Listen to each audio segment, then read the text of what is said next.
Afternoon, everyone, and thank you again so very much for joining us in this lunchtime special. Well, we trust you're having a great day in this nice, brisk weather.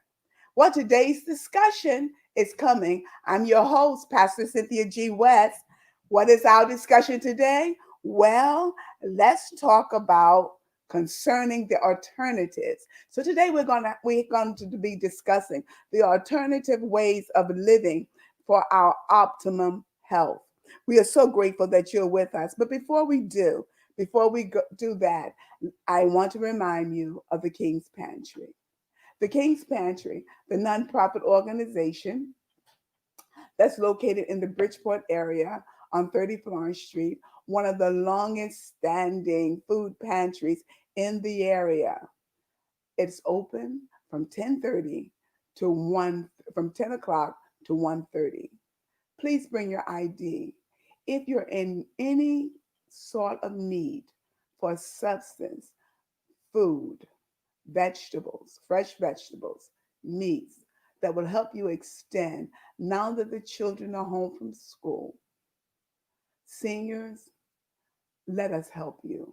Families, let us help you. It would be our pleasure to help supplement your meals with some great things. So give us a look. And if you're not familiar with us, go on over to 30 Florence Street and you yourself will be able to see the lines of people that are waiting there. We've got some volunteers that will be so excited to help you and to service you because that's what we do. If you wish to donate, please consider donating to us. Please consider doing that now that the winter is coming, now that things are happening. Please consider so that we can be able to furnish and help our community even the greater. Well, our broadcast today, how exciting. Every Tuesday, we always have something with a little different edge to really bring to you because we are so grateful that you would join in with us. Thank you. And in this non-traditional era of time that we're living in, I know people said as we are in our norm, we are not in a norm yet. We are just merely developing how to maneuver in all of these strange waters, things that we have never done before, ways that we have never seen before. But life is good, and we are learning how to maneuver. So today, we want to bring to you the alternative for optimum health. Let me introduce to you, now that we're sheltered in place, the closing of all of the eateries. I don't know about you, but that has been different. It has brought us to this era of time that many have gone back to the dinner table. Families are now coming together. Cooking now is becoming a bonding session for families as well as single dwellings. And it is not just cooking, it's cooking healthy. It is not just eating, it's eating healthier and causing the process of us to remain in this can be challenging. But we've got some assistance today to help us. Our chef today knows all about the process. From a blue box of elbow macaroni, adding milk. From that blue box, cooking has become her bonding and her passion. Her passion has brought her after attending Fordham University, has brought her to the importance of cooking from scratch. Now, don't become nervous about that because everyone can't cook from scratch, but she's willing to teach you cooking from scratch. She gives a lot of courses. She's had many, many accomplishments and achievements that have been listed. She also attended the launch of Mrs. Obama Let's Move campaign in the White House, notable in the community for her excellent volunteer work and sharing with the community. She relocated to Connecticut and has become fully engaged in assisting the community. Our chef's goal is this: to spread her love for fresh foods with as many people as possible. Let me introduce to you one of, we're going to say, one of the greatest chefs we know. All right, Chef Raquel, how are you? I'm blushing. How are you? Thank you for having me. It is Um, so great. We're so grateful to have you. It is so thank wonderful. I've known a lot of chefs, but only on the television. Now I know a real chef, and I am excited about the alternative. Well, we don't only have our chef with us, we also have non-traditional journey for optimum health. We have the naturopathic doctors. This is going to be such an amazing event for us because now we're going to be able to talk to them personally and find out about what some of you may not have known about or a little skeptical about. They're here with you. The non traditional doctors are here to talk with you. Today we have not one, but two but two. Now, these doctors, rather than suppressing the symptoms, the naturopathic doctors work to identify every underlying cause of illness and develop personal treatments. Let me introduce to you these naturopathic doctors. Our first one is Dr. Zoe Hickson. Doctor, how are you? I'm well. How are you? How are you? I'm glad to be on here with you guys. I am so grateful to have you. And I'm so excited to hear all of these things that we're going to be learning from Hmm. you and your profession. Our second doctor is also the naturopathic doctor, our Dr. Brian J. Henninger. Dr. Brian, how are you, sir? Hey guys, doing well. Thanks for having me. Doing really It's well. a pleasure, an absolute pleasure to have you. Well, let's get the conversation and the interconnection of optimum health started. The goal of the naturopathic doctor, we've already talked about the underlying disorders that they go through to restore normal body function by enhancing the body's own healing abilities. Did I do okay with that, doctors? Am I Perfect. close? Great. Yeah, thumbs up. All right. I am so grateful.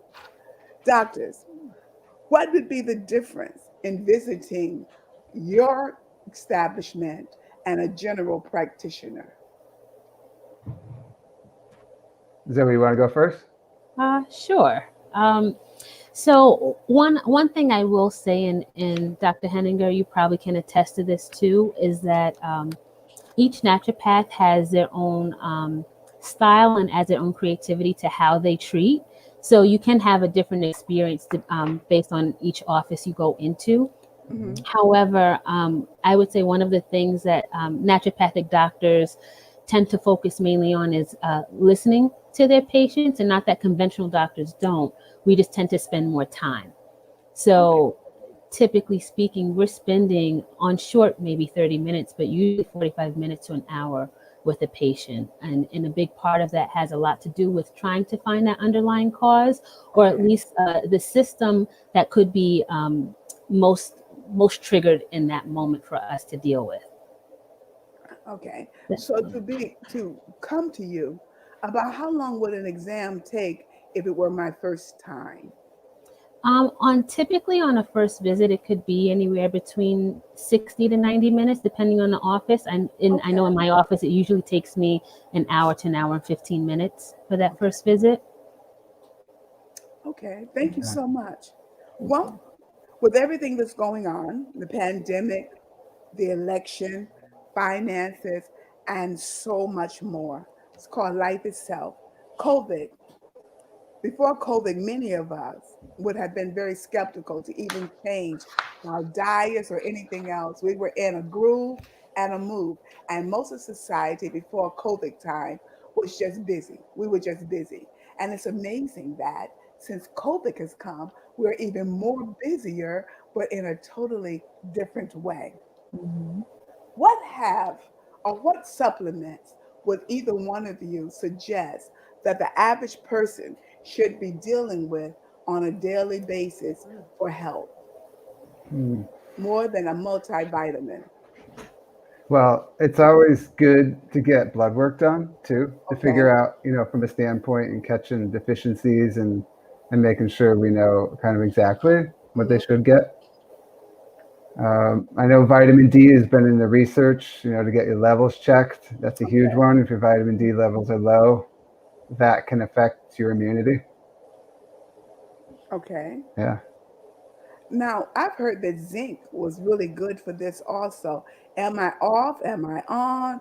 Or is it just something that the doctor would have to prescribe themselves once they visit with them? That's an easy one to take, regardless, Oh, doctor or not prescribed. Yeah. oh, zinc is easy. Mm. Why is that so?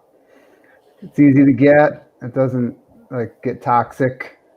So we don't Okay. have to worry about it interacting with other medicines. It's nice and agreeable on the stomach. So Oh, yeah, so it's generally safe. I think a lot of people, we're just so concerned. We're so concerned about the just coming in contact with COVID. So a lot of people are working to build their immune systems. And I think that after talking to several people, I know one person has taken about 15 things. And I said, I just really think that's a bit much, you That know? is a lot. I mean, I just think that's a bit much. I just can't see myself getting up in the morning and the first thing I do is start dropping pills. But what would be some of the things that you all would suggest to the general audience other than zinc that if they have a concern for their immune system? Could vitamin C be one, maybe? Um, I think it'll be great for both of us to answer this, Dr. Henninger. Definitely. Um, so the approach that I would take would be more lifestyle, and the reason why I'm saying that is because there are significant implications into how our lifestyle affects our health, our immunity, but also how we deal in disease. Okay. So having a healthy mindset makes a huge difference in how our body does anything, regardless of what it's doing. And then the things that we feed ourselves. So, healthy, nutritious, clean foods are going to play a huge role in our body's efficiency Hmm. to identify when something is wrong and to also deal with it, but also what we feed ourselves mentally and emotionally. We do have chemical changes, protein changes in our body based on what we Mhm. feed ourselves tangibly and intangibly. So, those are going to be important areas. Yeah, I find that a lot of patients who come in are obviously more wanting to stay two steps ahead of what could happen, right? If they catch Right. COVID, somebody does have it, but a lot haven't done the basics like drinking water, limiting alcohol. Alcohol is just probably at an all-time high, I would imagine right now.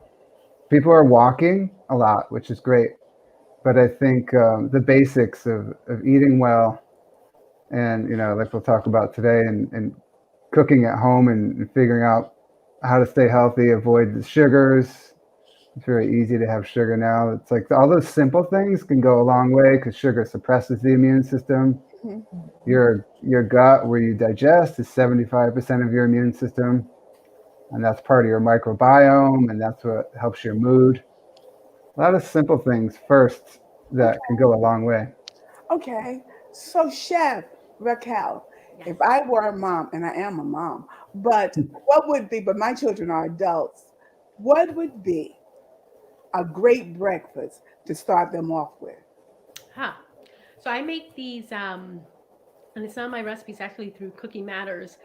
They do a oatmeal orange juice pancakes that are just that, and it Oh, sounds very odd. I know. What's really cool is that it's a nice introduction to whole wheat products. So it's whole wheat okay. flour, it's all-purpose flour, it's whole oats um, being combined. So there's definitely some fiber. There's definitely some whole grains, right? That are there. Hmm. And instead of sugar, which can normally be in pancakes, we're using a natural juice of some sort. So whether it's apple cider, now that we're in the season, if it's orange juice, just Wow.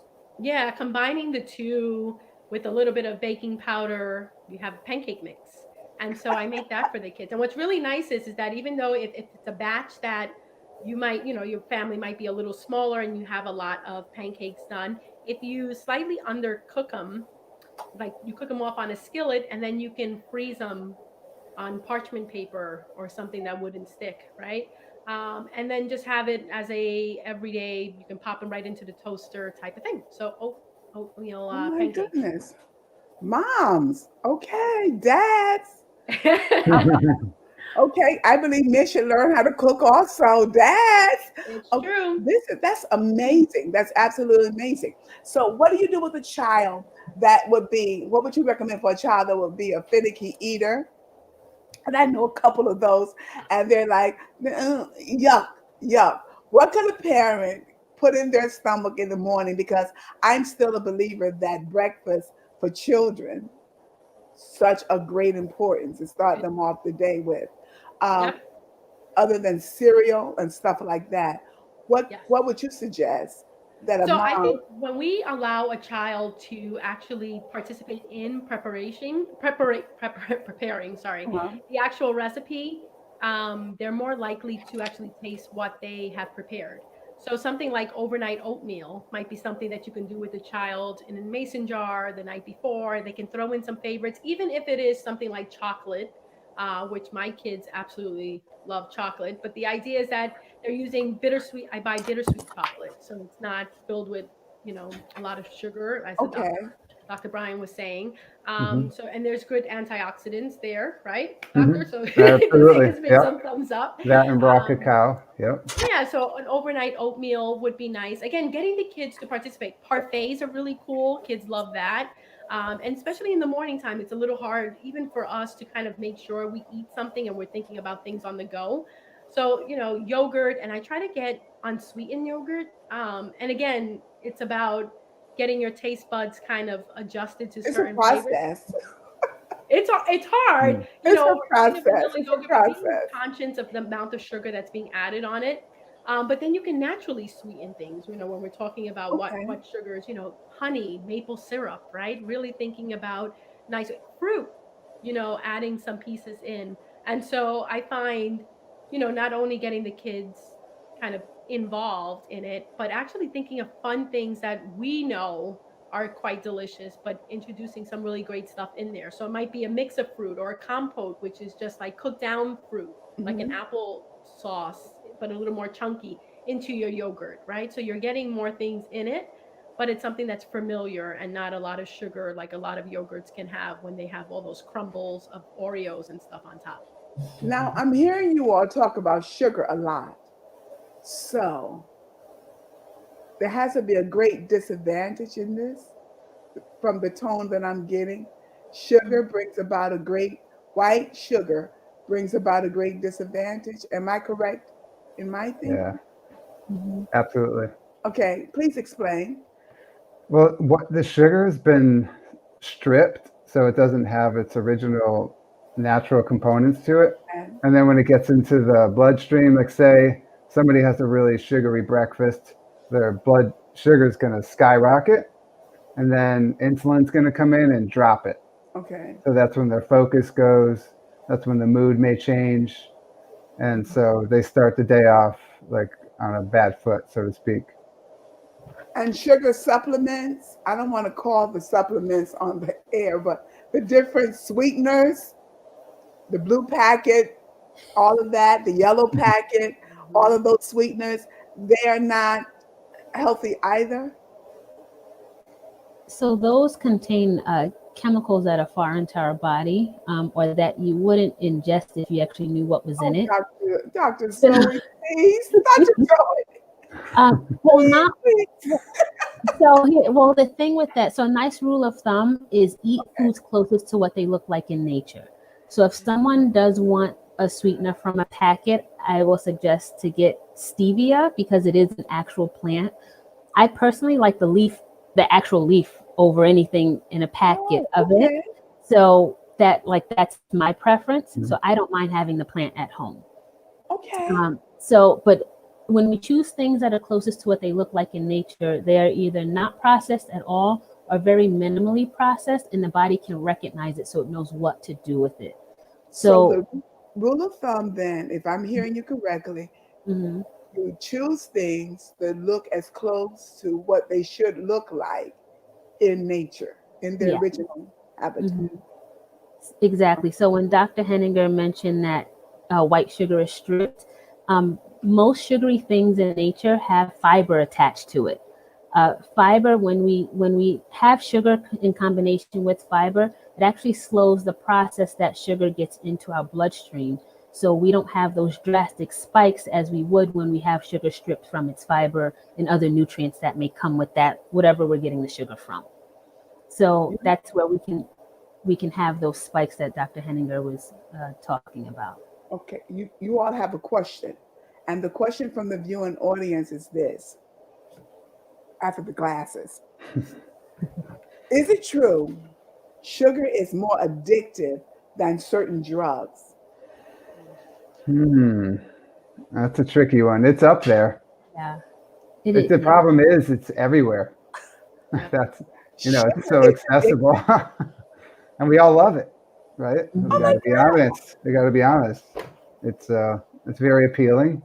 God, it's Mhm. your Yeah. reward. Yeah, exactly. Well, Well, let well, me the, put it this way. I'm still in the process. It's my reward. It has been Mhm. my reward. Nothing is better than an ice cream cone. I mean, it's your reward.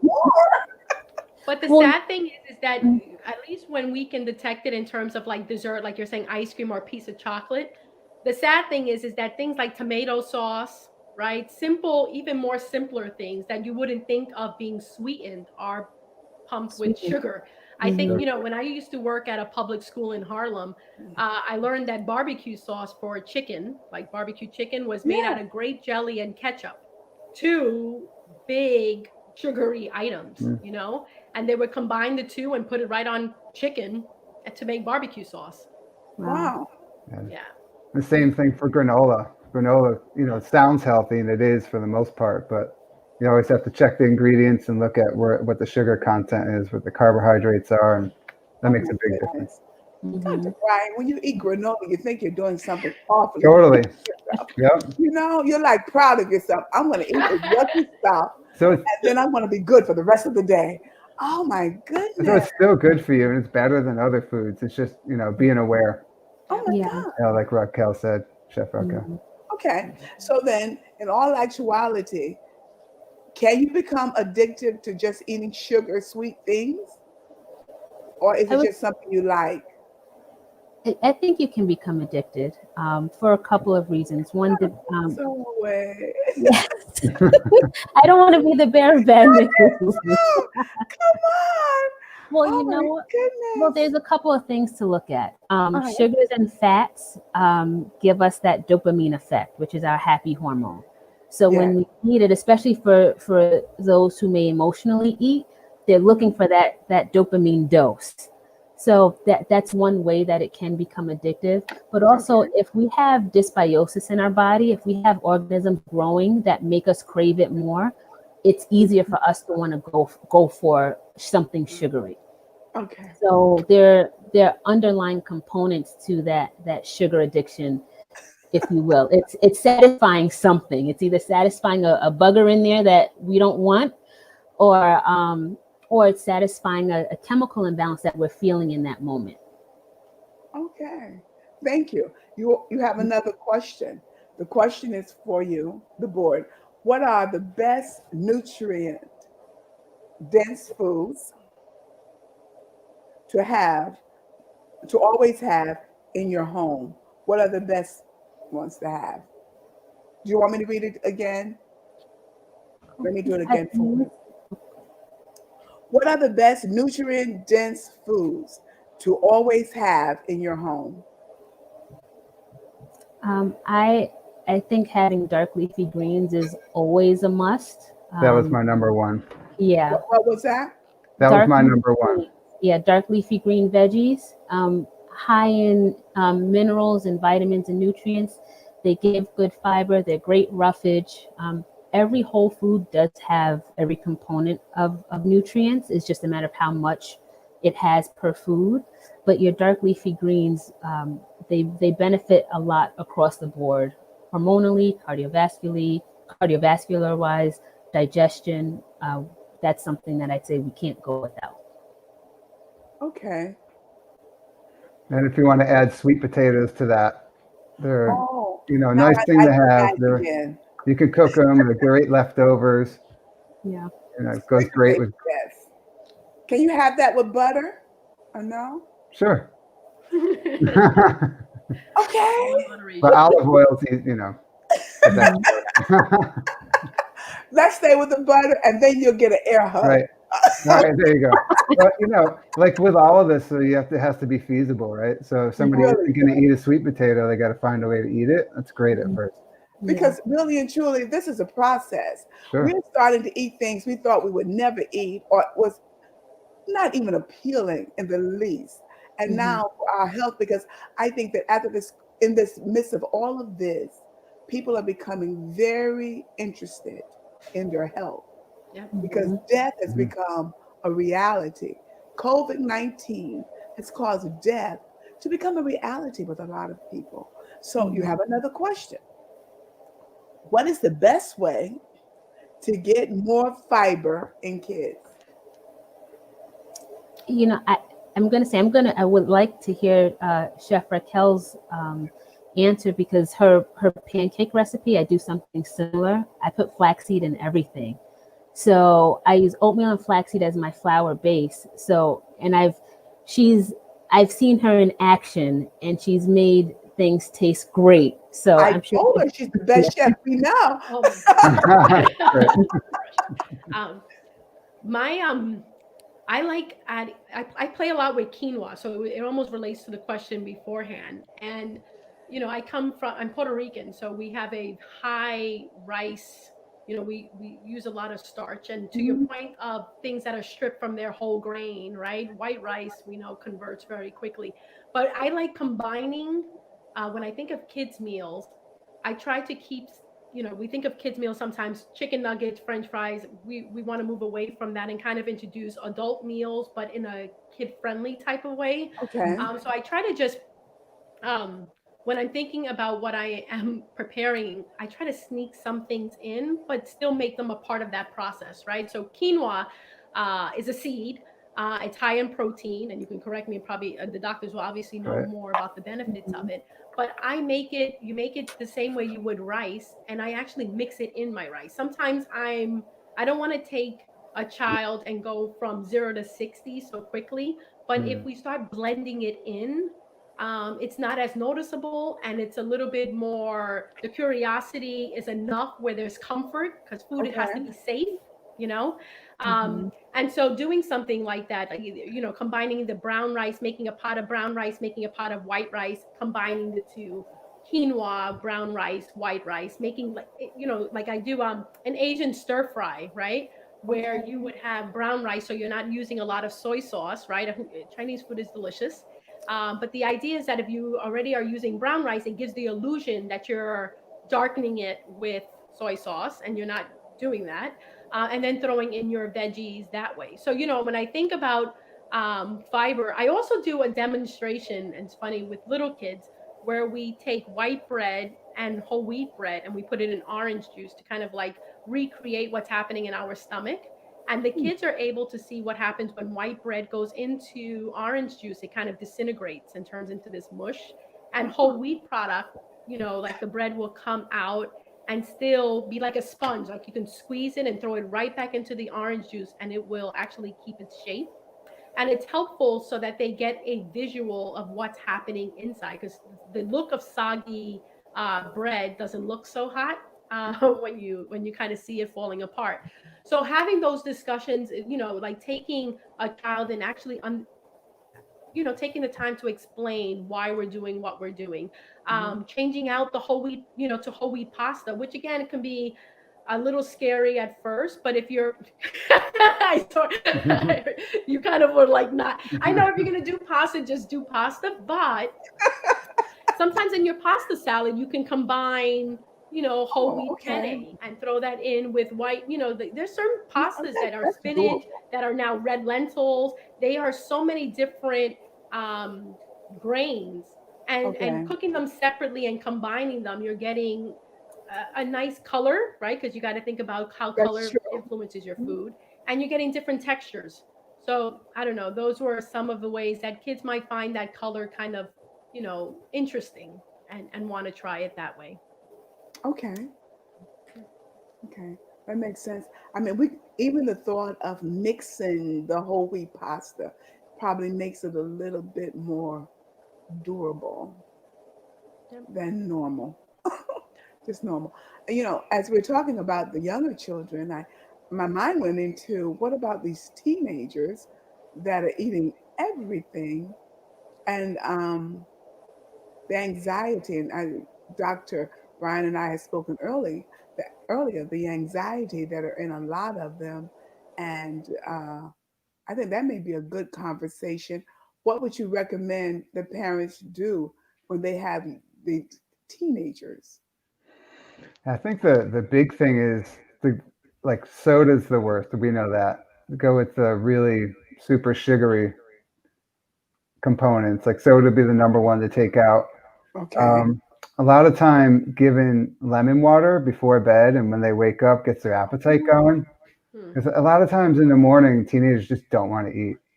Either they feel nauseous or they're in the rush. They're, Yeah. got up late and they stayed up late studying or whatever. So I find that having the lemon water stimulates the appetite and then it levels the playing ground. And I think they're more willing to do things, like Chef Raquel was talking about, or if they need protein, like a chicken sausage, chicken apple sausage, like something super easy to cook. Mm. It's quick, it's on the go, and it's not necessarily like I have nothing against Starbucks, but a chocolate croissant is not like the best way to start a day. No, But it's done. agree with that. But even if they always do something like that, if they would have the water before and have a protein, at least their blood sugar would be a lot more stable. And I think they'd be able to concentrate better, mood to be more consistent. Okay. Dr. Brian, I also want to speak about what we were speaking of earlier concerning the youth and the teenagers, and the anxiety that they're in right now. I think that that would be wise for us to even talk about that so parents can probably get a better Hmm. insight because sometimes I think parents just think it's just rude or it's just them growing up when it's Right. really the pressures of life. Yeah, I think in one of your first statements, so you were talking about how people need to maneuver through life differently or adapt. Yes, I think they have had to adapt to way more than I remember when I was their age. I never. But I also think they're super strong as a result. Like I think Mhm. they're extremely resilient, and keeping it super simple, I think is where it's at, and it's always been the most successful way to start. And I find that when I gear it from what they want, like some kids just want to be able to think better and be more social. Some kids want to be able to focus on their homework and then take it from there and what their goals are. And then they might be more willing to have overnight oats in the morning because they understand that their blood sugar is going to be better. They'll feel the difference. Okay. So that's like from the food standpoint. And then a lot of kids are the social media things got them up late, and that's here to stay, right? Social media. It's not So going anywhere. right, and so I think it's a matter of like when I work on them, I try and get their nervous system out of overdrive. And there's a lot of like things nowadays that will push a person's nervous system into overdrive. What that means is that you don't have an off button. Like you try and go to sleep and you're having trouble because the nervous system keeps going. And so things like simple things, even 5 minutes of just meditation, and that's where the exercise comes in. Hmm. Super important. Okay. Even just little walks outside, walking the dog. And then there's of course all the doctor, stuff that is involved in the office visit, which is like, more in depth. But that starting point, like I said, with the good breakfast, getting that water in the morning to get their appetite going, Mhm. and then getting the big sugary things out. If you just start there, that's a big difference. Okay. I think that's a great thing for a parent to hear, and it gives them encouragement. You said, Chef, that oatmeal. Are you referring to oatmeal flour to people who are Oh not no, cooks? like whole oats. Whole oats. Whole oats. Yeah, Okay. absolutely. So if a person is not a cook, Where would they more than likely get that from? The whole oats. You at the wait. I'm sorry. Repeat the question. When you said whole oats, Hmm. the thing that they're asking is, are you talking about the same oats as oatmeal? Yeah, same as oatmeal. But the thing is that so there's instant packets of oatmeal, right? Yes.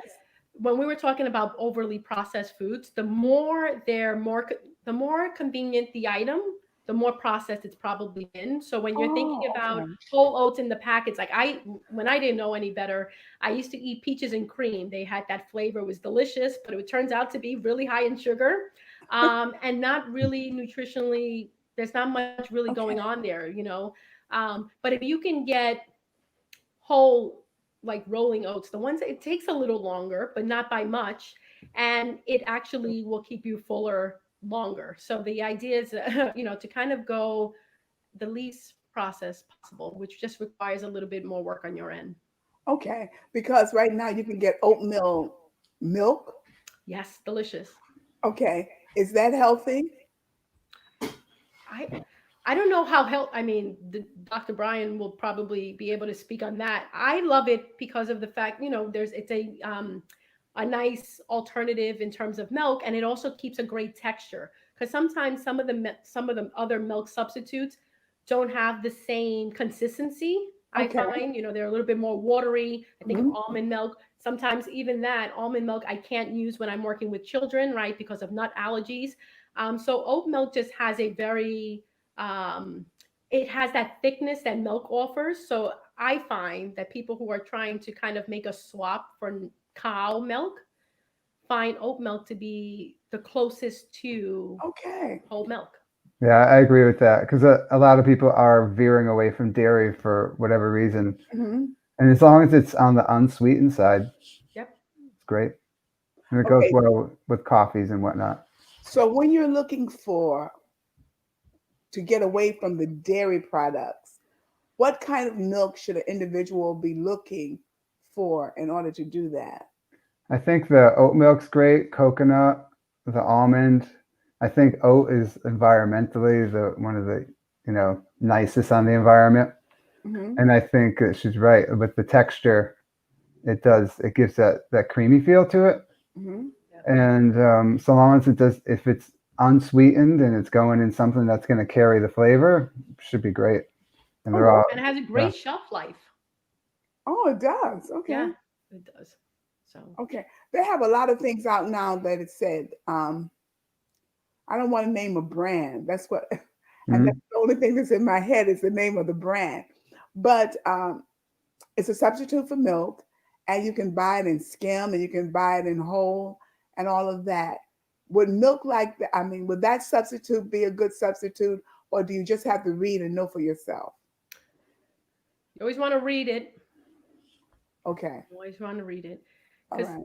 not all even no brand like no oat milk is all the same, right? When we're talking about the flavor, and again, we know what packaging can sometimes make us feel, just like when you were saying about, you eat granola and you grab it and you're like, Mhm. oh my I'm god, I'm proud eating of granola. myself. Same thing with your oat milk. You want to make sure, especially when we have the choice of vanilla and original. The common, it's Mhm. easy to go for that vanilla, but then vanilla equals just a lot more sugar. When if I mean, we think about milk, cow milk, we're not getting vanilla cow milk. We're just getting cow milk. So, it's sad that there's a vanilla oat milk Mm. or vanilla almond milk when you really just need the actual milk itself. So just Mhm. finding what makes you happy in terms of what texture you like, or what are you really trying to get out of the milk. So like for a smoothie, almond milk might be fantastic, but for cereal you might like oat milk. So really thinking Okay. about what are you using it for. Okay. And the smoothies are, by the way, great for breakfast. Yep. You could always just do strawberries, oat milk, a little bit of banana, Baby maybe spinach baby spinach. to get in those Keep greens. keep the strawberry top on it. Yep. That's always great. Keep the strawberry top on it. Yeah, just zap it in the blender. You can barely tell. Yeah. Wow. There's a lot of tops. carrot tops, right? Those are edible, and a lot of people don't realize that. Yes. Beet tops, right? Hmm. Another vegetable that normally suffers from losing its top. Yeah. Hmm. Those are Wow. all She edible. just throw it in there and let it go for broke, huh? Pretty much. There, Yep. it's there. Okay. You all have another question. This question is, what is the difference between brown and white sugar? Mm. God, drawing a blank on that one. Well, I know that one is more, it's a flavor difference, really. I don't think there's too much of a health difference. I don't think you're going to have a less, if you both sugars are going to affect you the same, I would say. Brown sugar may be a little less slower, Okay. you know, and it's got that deep, Has molasses. exactly. Oh, Hmm. Which at least molasses has like iron, so it's got okay. nutrients in it and as a sweetener. Okay. So, but What about raw sugar? Is that you Oh. love that? Okay. Raw sugar is good? I mean, I love working with raw sugar for the texture component. mm, Okay. Like when I'm thinking of something that might be that flakiness on certain things, it's great. So like I think of pie crust, right? I will sometimes okay.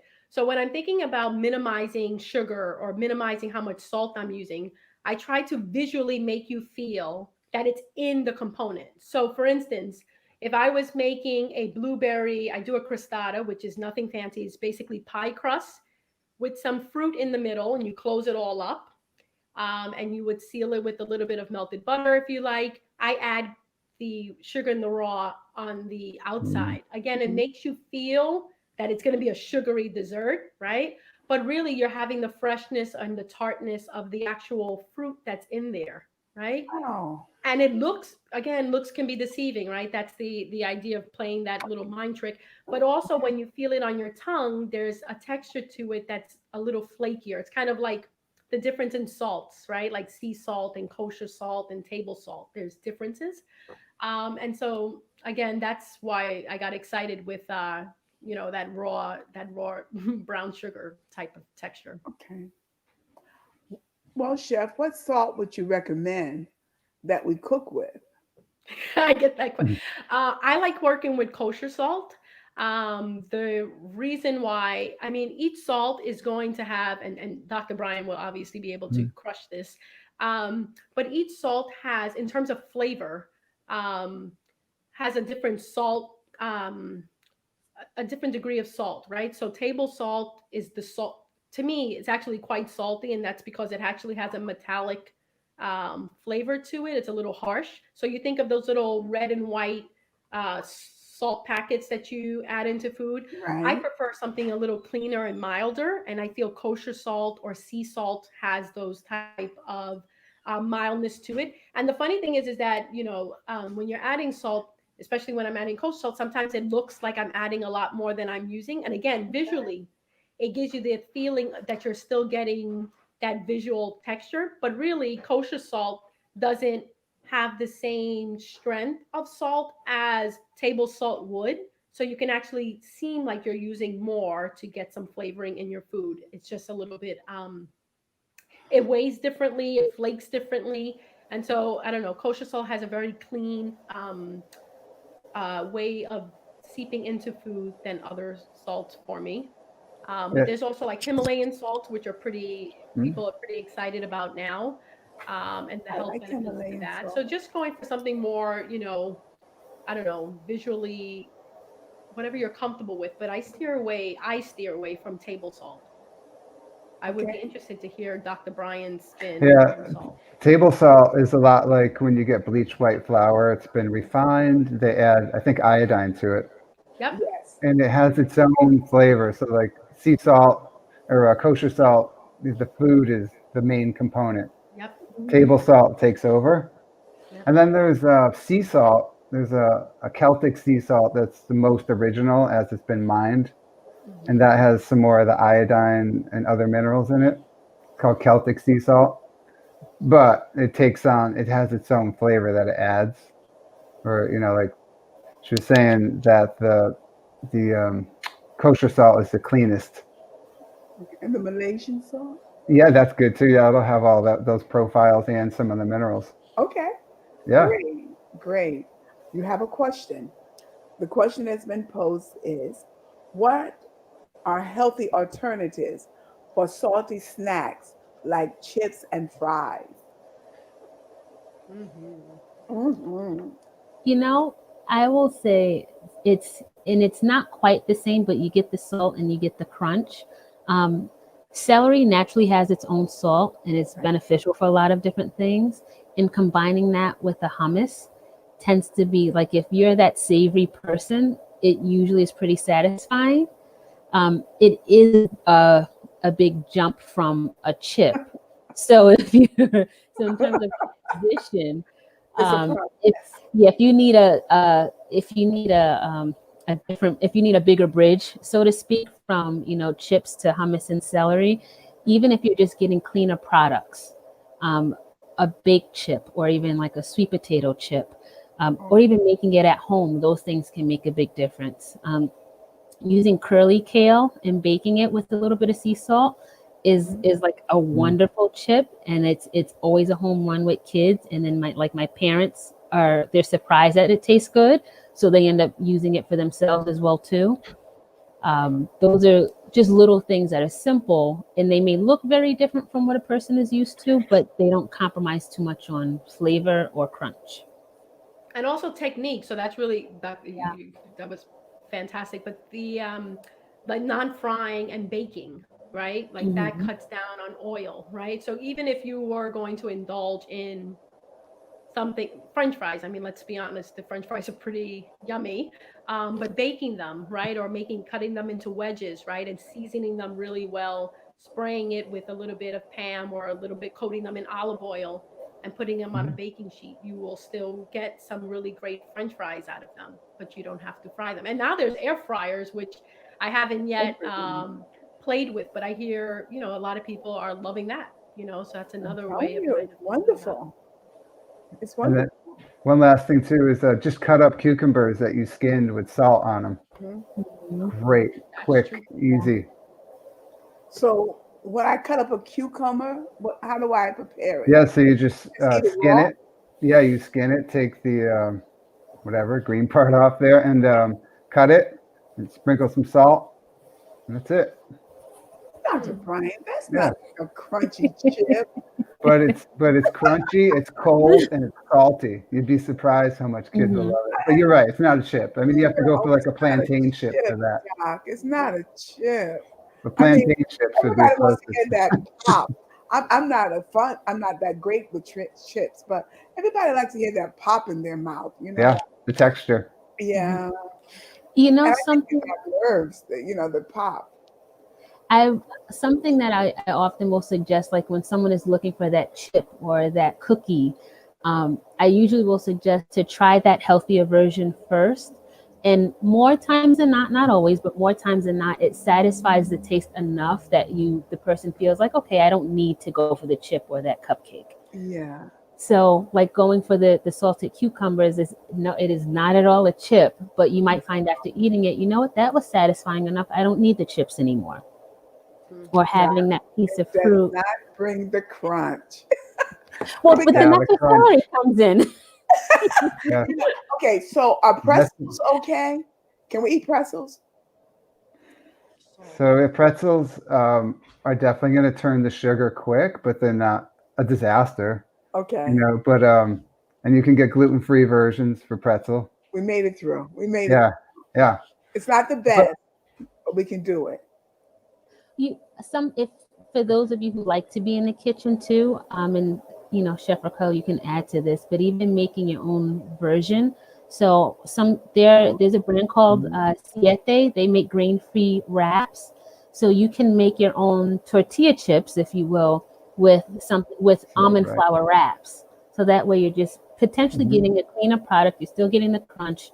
You use sea salt to your taste, but don't overdo it, obviously. But then you Okay, can use that with a salsa or hummus, so you still end up having a cleaner snack, and it's low on the carbs, low on the processed sugar. okay, okay, Dr. Zoe, you get an air hug too. There You you got go. to give us the crunch, okay? So that I can picture myself doing and working with that, even the And more. pita chips, the same thing, right? Yeah. Oh, With I the love pita yep, chips. Yeah. Yeah. exactly. It's really Mhm. good. So Hmm. pita chips are not bad. No, but you make your own, just like the doctor said, doing it the same exact way, right in the oven, cutting up some pita bread, seasoning it with some herbs. I sprinkle some Oh, dried that's herbs on it, wonderful. Yeah. and Air hug. Air hug. we Okay. all got air Air hug. Because I believe even in this process that we're in and working to eat and become healthier Mhm. emotionally, mentally, spiritually, physically, we still must recognize that this is not an overnight thing. But as you begin to give us all of these remedies and all of these alternatives, it sounds as if that is so doable, that is so Mhm. possible, and you really won't miss anything because we do everything. Man, we're just habitual people. We're just habitual. But to even hear about the chips in the oven and things, Mhm. that is so doable. That's wonderful. I want to speak about the fear that causes this anxiety. So we now have a community of people. Many people in our community are suffering from anxiety. Is there any hints or things that you all can tell us that may assist them that are listening with anxiety? Turn off the news. And That would be a big one. listening. Yeah, the news. Yeah, That's a lot of people get consumed. yeah. Um, Okay. I'm in a 100% agreement with that because we're consuming through the news. We're consuming so much, and not all of it is confirmed or factual. And Yeah, then in the information changes so much, so then you don't know what to believe.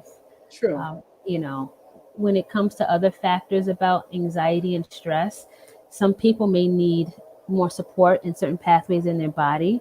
I think everyone benefits from better mental support in the sense of what we do feed ourselves mentally, what we say to ourselves mentally, and then what we believe. So typically, what we believe about something will dictate our thoughts about it and eventually our emotions towards it. So if we believe that, any type of condition is the big bad killer and it's going to wipe us all out, that's going to produce some anxiety and stress. But if we Well, believe that, my body was created to defend itself naturally and it has the capability to do it, regardless of what comes its way, even in the presence of illness, then we can have a level of peace believing that I know there's no 100% guarantee that I will avoid whatever X is. However, if I come in contact with something I don't want to, I believe that my body is strong enough to fight it off. And I know there are resources that I can tap into to help my body do that even more so. I think that's very encouraging It's to our wonderful. listeners. Very encouraging. Plant-based foods, our last discussion because our time is almost up. Plant-based foods. I believe where people would have never even given them the first thought that we are now beginning to consider, at least taste, seek to do it. Can you talk to us a little bit about the benefits of plant-based foods? Well, it takes a lot less energy to break them down for the body, so they're very efficient. That's like the first and foremost. I know personally, if I eat a plant-based day on Sunday, when I return to work on Monday, I have more energy, more clarity. I wake up easier, and sometimes even sleep better. Okay. All Uh, right. I think plant-based overall is great. I would say the thing to keep in mind is getting familiar with ingredients. So if we're eating plant-based, but Mm, also eating foods that look like what they should in nature, you're getting the purest version as best as you can of that food. So that's some people may say, oh, but I'm eating veggie burgers and I don't feel any better. We have to look at what's in it. But if you make a veggie burger homemade, you actually have control over those ingredients, and you'll find that you may tolerate it a lot more than you Okay. would something that was pre-made. And that's not in every case, but that's where reading labels come in handy. Okay. Um, we're always going to get tons of minerals and nutrients from our fruits and veggies, from our seeds and our nuts, Mhm. in literally from our brain to our toes, it'll benefit us. So I don't think anyone can really go wrong with having a strong foundation in with plants in their diet. Okay. I Thank cook for some children at Adam J. Lewis. I have that pleasure. And school lunch, and these are finicky eaters when we're thinking about their second graders at most, and they go all the way down to pre-K three. And there's what's really cool is that, I mean, making it from scratch is always the most. That's the best thing. But you. knowing, I mean, our lives being sometimes as complicated as they are, and the speed, there's so many now variety of products. To your point, both doctors. I mean, the idea of reading labels and understanding what you're getting, but there's options in terms of, let's be honest, we want the food to actually taste good, right? Because once upon a time, whole wheat pasta did not taste so great. But there are really some great options that you can grab and that actually look like the item that you're trying to substitute. So Yeah. I get some really great, I mean, you go to Whole Food, you can get some really great chicken nuggets, if you will, or things that the kids actually like. I would put it side by side, and you'll be surprised of how many kids actually prefer the plant-based one over regular nuggets, if you will. So when you're thinking about how to get kids kind of participating in it, sometimes making something familiar that's not necessarily the same thing is a nice way of kind of introducing a plant-based diet to children. So, are we to get away from meats altogether? I don't agree with that. Yeah, yeah. Some people would have a big difficulty with that. Yeah. Thank Yeah, you. you know, I think it's That's the key, individual. moderation. Thank you. Yeah. Thank you. Yeah. To your point, Dr. Henninger, he said it depends on the individual. Some people actually Yeah, benefit from animal products. Some not so much, but it depends on who we're speaking to. If anything, I would say the note that I've noticed throughout this conversation is food quality. So if you are a person who does benefit from eating animal products, you want to get the cleanest version. Again, closest to what they look like in nature. If you saw a cow in the wild, it's going to be eating grass. It's not going to be eating corn on the cob. If so grass-fed red meats. so true. Okay. Chickens don't usually say, "Hey, I need my round of birth control." So you want hormone-free chicken, free-range chicken, right? So things That's what. things like that. It's we're asking ourselves, what does nature look like? And nature is um, unadulterated in the sense that there are things that happen in nature that can be toxic, but Mhm. it happening naturally, nature also knows how to deal with it naturally too. But when we Oh, great. actively input things that don't naturally occur, that's where we create an imbalance. Okay. Well, guys, thank you so much. This has You're been welcome. outstanding. Dr. Brian, Dr. Zoe, Chef, Raquel, this has been outrageously wonderful. It was Thank you fun. so much for your Thank time. you. We learned a lot. It has been The quick great. hour. Was. It has been great. Thank you again so much. And to our viewers, we are so grateful that you have stayed in tune with us. We know you had a wonderful, wonderful hour with us in discussing and learning even the more of this process of becoming healthier people. One of the doctors said it, and I think it was Dr. Zoe that said, all about you, your mind, your spirit, your consciousness, and as well as what you eat and how you feel. That is for an optimum life. The Bible says this: as a man thinketh in his heart, so is he. What you meditate on, what you allow to dwell within you, what you believe is true, let it be from a God based center. In the midst of all of this, there's still hope, but not only for you, but for our country, and there's surely hope for our future. Have a wonderful afternoon. God bless you. Make your day smile for you.